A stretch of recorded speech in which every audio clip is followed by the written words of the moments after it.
बहुत सारे बच्चों ने रीनीट के लिए एक टॉपिक की डिमांड की कि उन्हें बीट्स के कॉन्सेप्ट में इशू आ रहा है।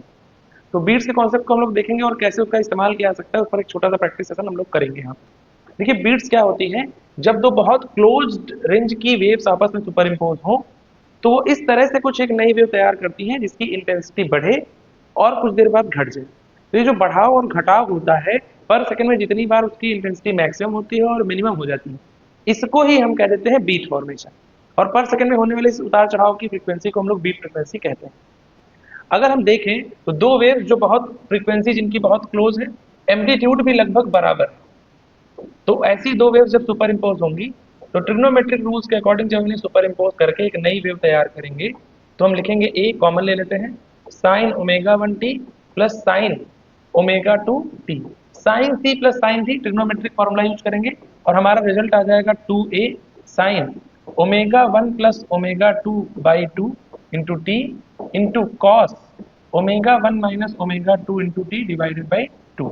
अब जरा देखिए इसको अगर हम देखें तो ये जो एम्पलीट्यूड में उतार चढ़ाव है वो इस फैक्टर की वजह से होने लगेगा और ये साइन वाला जो फैक्टर हो जाएगा वो omega one plus omega two by two into T हो जाएगा। मजेदार बात है यहाँ पर जो omega one plus omega two by to है उसे हम ओमेगा एवरेज बोल देंगे, मतलब वो लगभग चूंकि फ्रीक्वेंसी बहुत क्लोज रेंज की है तो इन्हीं के बराबर हो जाएगा और ये वाला जो पैटर्न है वो एम्पलीट्यूड में वेरिएशन स्टार्ट करेगा। तो इसी frequency omega one minus omega two के आधार पर ही हम बीट फ्रीक्वेंसी बताते हैं F1 माइनस F2। अब बीट पीरियड क्या हो जाएगा, तो बीट पीरियड हो जाता है जो उतार चढ़ाव है इसके बीच का जो अंतर है उसी को हम बीट पीरियड बोल देते हैं। तो बीट पीरियड हो जाएगा वन बाई बीट फ्रीक्वेंसी या one upon F1 minus F2। इस तरह से आप क्या निकाल सकते हैं, बीट फ्रीक्वेंसी और बीट पीरियड। देखिए ये पढ़ने में बहुत आसान है लेकिन करने में थोड़ा सा ट्रिकी हो जाता है, तो उसकी ट्रिक्स क्या होंगी इस पर हम गौर करेंगे। पहले देख लेते हैं होता क्या है कि दो वेव सुपर इम्पोज होती है तो कैसे होती है, क्या क्या उसमें इंपॉर्टेंट फॉर्मूले बन सकते हैं और उसका पैटर्न क्या होता है हम समझे कैसे। तो जैसे यहाँ पर देखिए दो वेव सुपर इम्पोज हो रही, एक ये वेव गई एक ये वेव गई, आपस में सुपर इम्पोजिशन हुआ तो यहाँ पर देखिए इसकी इंटेंसिटी में उतार चढ़ाव हमें देखने को मिला।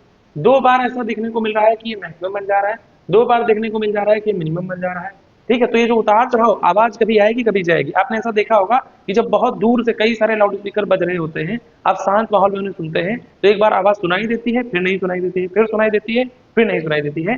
इसी को आप बीट फॉर्मेशन कहते हैं। तो यहाँ पर देखिए बीट फ्रीक्वेंसी बीट पीरियड और जो रिजल्टेंट फ्रीक्वेंसी बनती है वो एवरेज वाली फ्रीक्वेंसी बनती है जिसे हम लोग F1 plus F2 by two कह देंगे। तो जो बीट फ्रीक्वेंसी बनती है वो दो फ्रीक्वेंसीज का डिफरेंस होती है। अच्छा इसमें एक इंपॉर्टेंट बात है कि जो बीट फ्रीक्वेंसी आपकी बनेगी वो 10 बीट पर सेकंड से ज्यादा ऑडिएबल नहीं होगी, क्योंकि ह्यूमन की जो ईयर परसिस्टेंस पावर होती है वो 0.1 सेकंड होती है। यानी कि एक सेकंड में देखा जाए 10 बीट जब बनेंगी तभी दोनों को आप डिफरेंशिएट कर पाएंगे, नहीं तो डिफरेंशिएट आप नहीं कर पाएंगे। अब यहाँ पर बात आती है कि इनके प्रॉब्लम्स कैसे सॉल्व किए जाए। देखिए तो बड़ा आसान रहा है कि दोनों फ्रीक्वेंसीज को बस सब्सट्रैक्ट कर देना है, लेकिन यहाँ पर जो प्रॉब्लम्स आती है उनमें एक दिक्कत होती है क्योंकि उसमें नंबर ऑफ बीट्स प्रोवाइड कर देते हैं और फिर कोई दूसरी फ्रीक्वेंसी के बारे में assumption आपसे पूछा जाता है।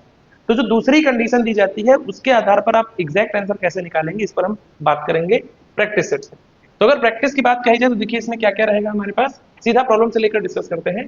कह रहे हैं एक ट्यूनिंग फॉर्क है ए जिसकी फ्रीक्वेंसी अननोन है, वो 5 बीट बनाता है दूसरी नोन फ्रीक्वेंसी 340 हर्ट्ज के साथ। तो इसे पहली कंडीशन कहिए। याद रखिएगा इन दोनों कंडीशंस को हम हमेशा साथ में लेकर चलेंगे। पहली कंडीशन से दो पॉसिबल आंसर निकालेंगे और फिर प्रॉब्लम को बड़ी आसानी से आप सॉल्व कर पाएंगे।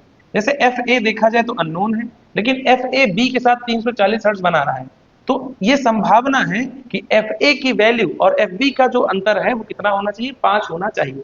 तो इससे एफ ए क्या पता चलता है, या तो वो 340 प्लस 5 होगा या तो वो 340 माइनस 5 होगा, क्योंकि ये दो संभावनाएं हैं जिसके आधार पर आप डिसाइड कर सकते हैं कि इसकी वैल्यू क्या होनी चाहिए। तो एफ ए की पॉसिबल दो वैल्यूज है जो जिनके साथ बी का अंतर 5 होगा, वो 345 भी है, 5 ज्यादा भी और 5 कम भी है 335। अब जो दूसरी कंडीशन होती है उससे इन दोनों को हम क्या करते हैं, डायग्नोस करते हैं कि दूसरी कंडीशन को हम कैसे हैंडल करेंगे। याद रखिएगा ये पूरा आईक्यू बेस्ड प्रॉब्लम रहता है सेकंड कंडीशन इस्तेमाल करने।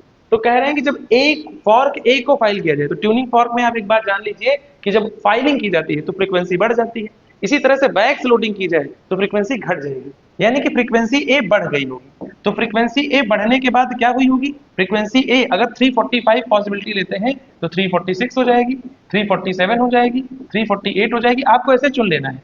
या अगर हम 335 लेते हैं तो कितनी हो जाएगी बताइए, 336 हो जाएगी, 337 हो जाएगी, 338 हो जाएगी। ऐसे 4-5 फ्रीक्वेंसीज आप चाहे तो लिख सकते हैं। और फिर देखिए कौन इस कंडीशन के साथ, उसमें दूसरी कंडीशन दी होगी, उसे सेटिस्फाई करना है। कह रहे हैं अब जो बीट फ्रीक्वेंसी है वो 2 हो जा रही है। नई बीट फ्रीक्वेंसी कितनी हो जा रही है? 2। किसके साथ बीट फ्रीक्वेंसी बनानी है? याद रखिएगा बी, जिसकी वैल्यू 340 हर्ट्ज है। तो जरा देखिए, अगर 3 एफ ए पहली वाली मतलब 345 हम फ्रीक्वेंसी का आंसर लें, और जब भी हम फाइलिंग करेंगे तो ए की फ्रीक्वेंसी बढ़ेगी, तो बी की फ्रीक्वेंसी कितनी हो जाएगी? जरा सोचिए, बी की 340 रहेगी, तो ए की 346 हो गई, मतलब नंबर ऑफ बीट्स 6 हो गए। बी की 347 हो गई, नंबर ऑफ बीट्स 7 हो गए। 348 हो गई, नंबर ऑफ बीट्स 8 हो गए। तो यानी कि अगर ये 345 आंसर सही तो नंबर ऑफ बीट्स बढ़ेंगे। लेकिन अगर 336 होता है तो बीट्स 3 बची, 337 हो जाता है तो बीट्स हो गई आपकी 336 हो जाता है तो बीट हो गई 4, 337 हो जाता है तो बीट हो गई 3, और 338 होता है तो बीट हो गई 2। यानी कि ये वाली जो कंडीशन है वो क्या कर रही है? जो सेकंड कंडीशन है उसको सेटिस्फाई कर रही है। यानी कि हमारा आंसर कितना हो जाना चाहिए? 335 हर्ट्ज का करेक्ट आंसर हो जाना चाहिए। तो इस प्रॉब्लम को देखें तो ये प्रॉब्लम कह रहा है कि ए और बी दो वायर हैं किसी भी गिटार के, और वो थोड़े से आउट ऑफ ट्यून, जिससे वो 6 बीट बना रहे हैं। जब बी में टेंशन थोड़ा सा घटाया जाता है तो बीट फ्रीक्वेंसी 6 की बजाय 7 हर्ट्ज हो जाती है। तो अब कह रहे हैं कि फ्रीक्वेंसी ऑफ ए अगर 530 हर्ट्ज हो तो बी की ओरिजिनल फ्रीक्वेंसी क्या होगी? तो बी की ओरिजिनल फ्रीक्वेंसी जो पॉसिबल है, चूंकि मैंने कहा कि जब कभी ऐसा कुछ हो तो आप ये नंबर ऑफ बीट्स जोड़ और घटा के आंसर चेक कीजिए। तो 530 में आप ये 6 जोड़ भी सकते हैं और घटा भी सकते हैं। मतलब हमारे पास दो पॉसिबल आंसर हो सकते हैं, मतलब आइदर बी जो है 536 हर्ट्ज है और या 524 हर्ट्ज है। अब जरा देखिए, चूंकि इस क्वेश्चन में एक खास बात हो गई है कि उसमें 536 वाला ऑप्शन ही नहीं दिया, तो 524 वाला सीधा हम आंसर मार देंगे। लेकिन सेकंड कंडीशन से इसको वेरीफाई कर लेते हैं कि कैसे ये बात सही कह रहा है। तो सेकंड कंडीशन कह रहा है कि बी में टेंशन घटाया गया है। आप जानते हैं बी में टेंशन घटाने से उसकी फ्रीक्वेंसी बढ़ जाएगी, because frequency is directly proportional to root over tension. तो सेकंड कंडीशन में जैसे टेंशन घटाया, बी की फ्रीक्वेंसी घट गई। अब अगर बी की ये फ्रीक्वेंसी घटती है, मतलब अगर 536 सही आंसर हो, तो सेकंड कंडीशन को कैसे सेटिस्फाई करेगा? जरा देखिए, यहाँ 535 हो जाएगा।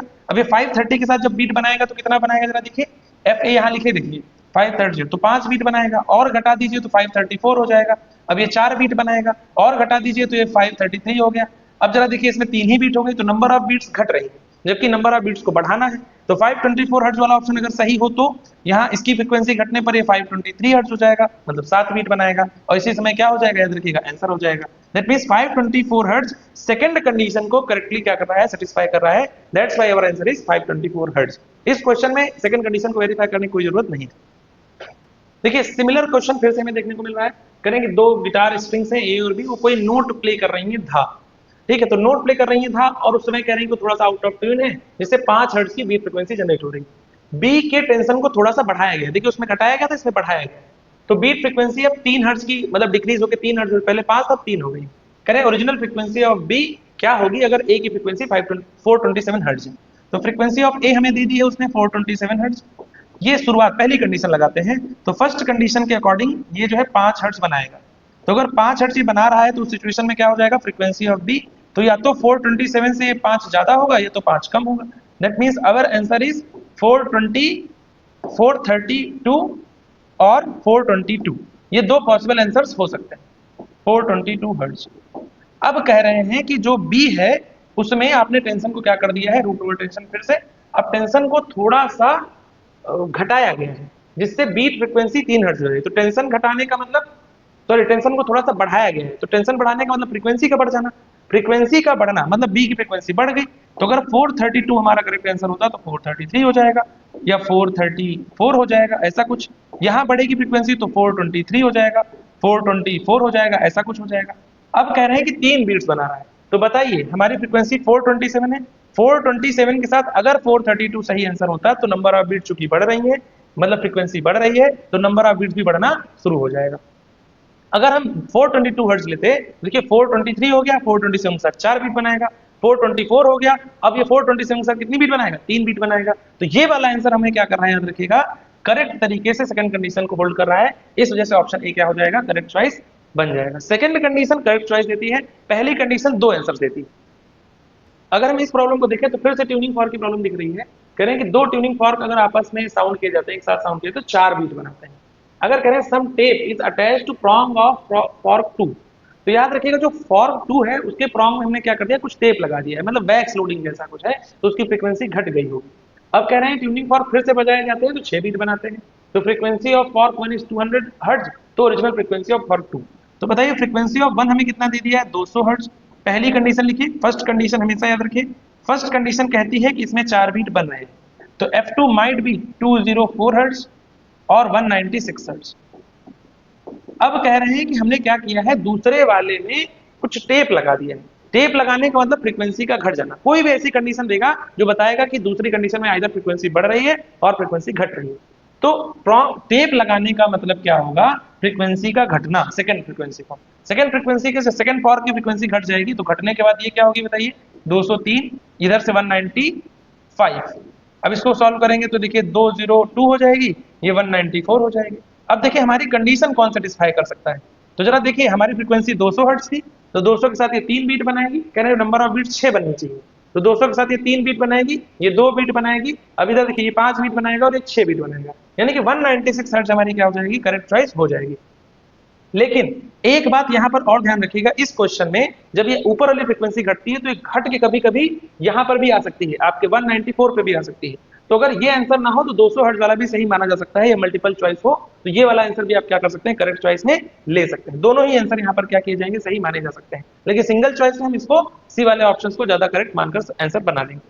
देखिए ये बीट का एक फिजी क्वेश्चन है, इसमें वेव का इक्वेशन दे दिया है और कह रहा है number of beats produced per minute. तो बच्चे इसमें डेफिनेटली गलती करते हैं क्योंकि बीट का आसान क्वेश्चन आता है, टाइम के साथ खेल होता है, आपसे गलती होने की संभावना रहती है। तो पहली फ्रीक्वेंसी जरा देखिए कितना होगा, यहाँ ओमेगा दिया है 500 पाई, तो ओमेगा बाई 2 पाई करके आप फ्रीक्वेंसी निकाल सकते हैं, तो आ जाएगा वो 250 हर्ट्ज। इसी तरह से जब दूसरी फ्रीक्वेंसी निकालेंगे तो वहाँ 506 पाई है, सॉल्व करने पर वो 253 हर्ट्ज आ जाएगा।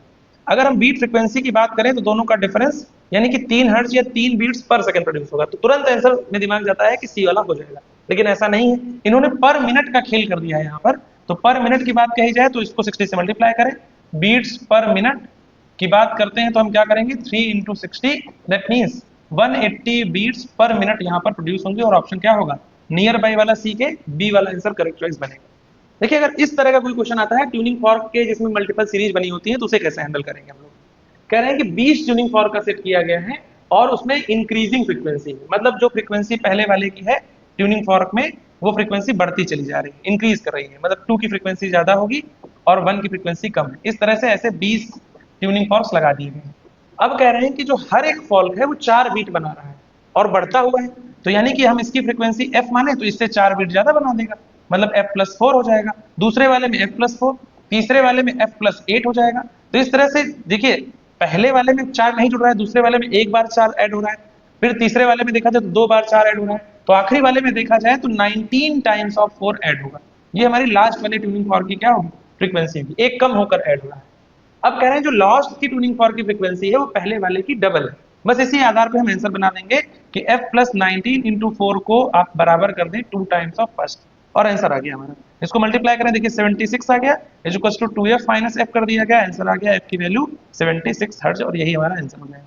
जब कभी ऐसा कोई सवाल बने तो एक एपी बना के उसको क्या करेंगे, आप सॉल्व कर लेंगे।